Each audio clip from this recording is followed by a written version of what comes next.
եթե այսօր Արցախահայերի վերադարձի իրավունքը որոշների համար հայրենասիրական պաթոս է,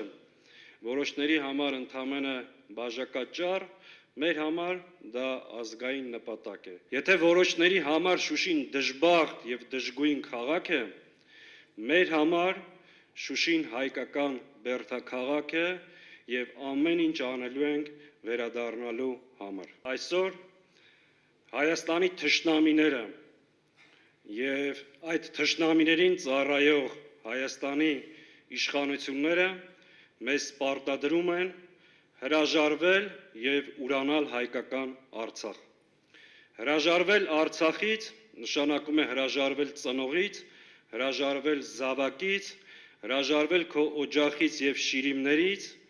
եւ առհասարակ հրաժարվել քո ինքնությունից եւ արմատներից։ Հետևաբար որքան էլ պարտադրեն,